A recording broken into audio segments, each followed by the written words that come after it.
আওয়ামী লীগের শরিক যে 14 দল তাদের সহ নিষিদ্ধ করা উচিত। ফ্যাসিস্টের সরাসরি মদতদাতা ছিল জাতীয় পার্টি। যে দলই হোক না কেন তার রাজনীতিতে আসা উচিত। যে আমি চাই না যে ফ্যাসিস্টরা আবার আসুক। দর্শক, আমন্ত্রণ জানাচ্ছি আমাদের জনমত জরিপ অনুষ্ঠানে। এই অনুষ্ঠানে আমরা কথা বলে থাকি দেশে ঘটে যাওয়া সমসাময়িক নানা বিষয় নিয়ে। আজকেও আমরা তেমন একটি গুরুত্বপূর্ণ বিষয়ে কথা বলবো। জাতীয় পার্টি বাংলাদেশের রাজনীতিতে নিষিদ্ধ হওয়া উচিত কি উচিত না, এই বিষয়টা নিয়ে আমাদের সাধারণ দর্শক কি ভাবছেন সেটাই আজকে জানবো। চলুন দর্শক, জেনে নেই জাতীয় পার্টি নিষিদ্ধ হওয়া উচিত কি উচিত না।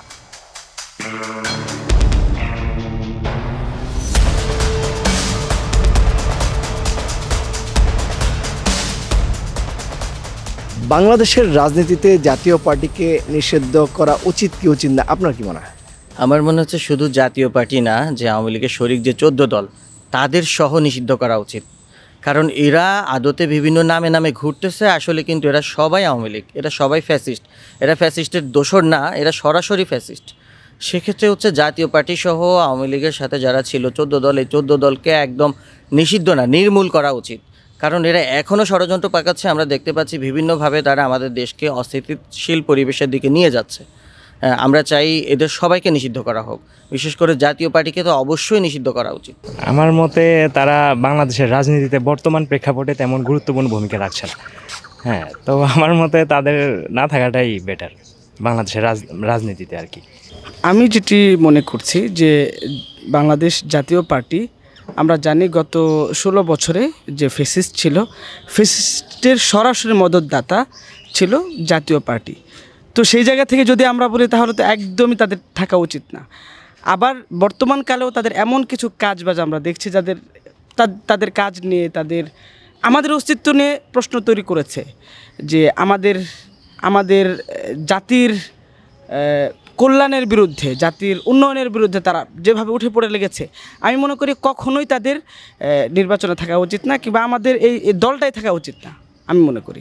16 বছরে 15 বছরে যে আমাদের সাবেক প্রধানমন্ত্রী যে ফ্যাসিস্ট একটা দেশের মধ্যে যে দুর্নীতি তৈরি করেছিল, যা সে হিসেবে থাকা উচিত নয়। 36শে জুলাইয়ের পর থেকে যে আমরা একটা নতুন সরকার গঠন করেছি, সেহেতু বাংলাদেশ পরিচালনা করার জন্য একটা সরকারের প্রয়োজন। সেক্ষেত্রে আমার মনে হয় একটা নতুন সরকার তো নির্বাচন করেছি, তবে সামনে তো রাজনীতি আসছে। সেক্ষেত্রে অবশ্যই আমাদের সবারই উচিত রাজনীতির দিকে দৃষ্টি রেখে যেন সরকার যেন কোনো ধরনের দুর্নীতি করতে না পারে, সেদিকে খেয়াল রেখে সামনের দিকে এগিয়ে যাওয়া। বাংলাদেশের নাগরিক হিসাবে আমি আমার যে মত, ব্যক্তিগত মতটুকু আমি প্রকাশ করতে পারি। রাজনীতি হচ্ছে যারা রাজনীতি করেন বা রাজনীতিতে নিজেদেরকে সংযুক্ত করে আত্মতৃপ্তি পান মানব সেবার মাধ্যমে, তাদের রাজনীতিতেই আসা উচিত। সে যদি জাতীয় পার্টি বা অন্য যে কোনো পার্টি যারাই আসুক না কেন, যদি মানব সেবা, মানব কল্যাণ, দেশ কল্যাণ, মানবতার জন্য যদি রাজনীতি করে কেউ রাজনীতিতে আসতে চায়, তাদেরই শুধুমাত্র রাজনীতিতে আসা উচিত, সে যে দলই হোক না কেন। আমি মনে করি যাদের দেশ সেবা করার ব্রত নিয়ে, মানব সেবা করার ব্রত নিয়ে মানবিক কল্যাণের জন্য কাজ করতে চায়, তাদেরই রাজনীতি করা উচিত, এবং সে যে দলই হোক না কেন তার রাজনীতিতে আসা উচিত। বাংলাদেশের রাজনীতিতে জাতীয় পার্টির থাকা উচিত কি উচিত না, আপনার কি মনে হয়? আমি তো কোনো রাজনীতিবিদ না, আর রাজনীতি নিয়ে তো এও করি না। আর হচ্ছে গিয়া ওইটা একটা দল, অনেক পুরনো দল, ওনারা যদি অনেক খারাপ কাজ কইরা থাকে, অনেক ফ্যাসিস্টদের সাথে যদি সাথে থাইকা থাকে, ওনাদের আইনি প্রক্রিয়া একটা বিষয় আছে, ওই বিষয়গুলোর মধ্যে যদি ওনাদেরকে বাদ দেওয়া হয়, অবশ্যই আমি চাই না। আর যদি ওনারা থাকতে পারে অবশ্যই থাকুক, এটাও আমি চাই না। তবে যারাই রাজনীতিতে আসবে ভালোভাবে রাজনীতি করুক, মানুষের কল্যাণে কাজ করুক, এটাই আমি চাই। আসলে দেখুন, যে আমরা অনেকটা সময় একটা স্বৈরাচারী সরকারের অধীনে ছিলাম, তো এখন এর পরবর্তীতে আমরা এমন একটা নির্বাচন চাই যেখানে অ্যাকচুয়ালি জনগণের সত্যিকারের মতামতটা প্রতিফলন ঘটবে। তো এক্ষেত্রে আমাদের মনে হয় যে জনগণের যে আকাঙ্ক্ষা এবং জনগণ যেটা চায় ওটাকেই প্রায়োরিটি দিয়ে আমাদের যে কোনো সিদ্ধান্ত উপনীত হওয়া উচিত। জনগণের ক্ষমতাই আসল ক্ষমতা। তো এখানে অন্য কোনো কিছু বিষয় চিন্তা করার কোনো প্রয়োজনীয়তা আছে বলে আমার মোটেই মনে হয় না। যেহেতু আমাদের নিজেদের স্বাধীনতা বা নিজেদের দেশকে মানে ভালোভাবে রাখার জন্য আমার মতে না, যে আমি চাই না যে ফ্যাসিস্টরা আবার আসুক বা আমাদের উপর আবার সেই জুলুম, আবার সেই আগের মতো অত্যাচার বা মানুষের অধিকার ছিনিয়ে নেওয়া, এসব থেকে আমরাও বিরত থাকতে চাই এবং আমার মতে তারা না আসুক। আপনার দৃষ্টিকোণ থেকে জাতীয় পার্টিকে নিষিদ্ধ করা উচিত কি উচিত না, আপনি কি মনে করেন? আসলে সিদ্ধান্তটা আমাদের আলোচনায় আসছে একটু লেট করে।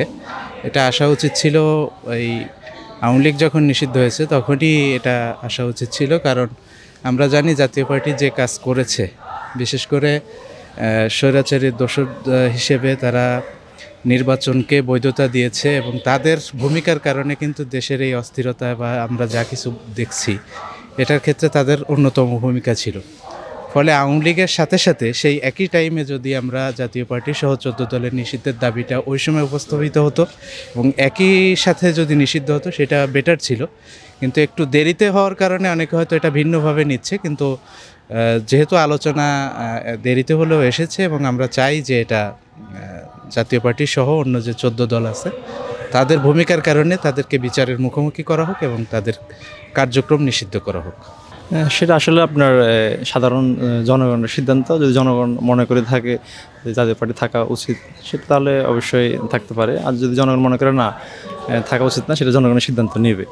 আমি মনে করি সেটা আসলে সামনে জনগণের হাতে ছেড়ে দেওয়াটাই ভালো হবে। দর্শক, আজকের অনুষ্ঠানে আমরা জানলাম জাতীয় পার্টি বাংলাদেশের রাজনীতিতে থাকা উচিত কি উচিত না। আপনার কি মনে হয়, আসলে কি জাতীয় পার্টি বাংলাদেশের রাজনীতিতে থাকবে কি থাকবে না? জানাতে পারেন আমাদেরকে কমেন্টসে। আগামী অনুষ্ঠান দেখার আমন্ত্রণ জানিয়ে আজকের মতো শেষ করছি। ভালো থাকবেন।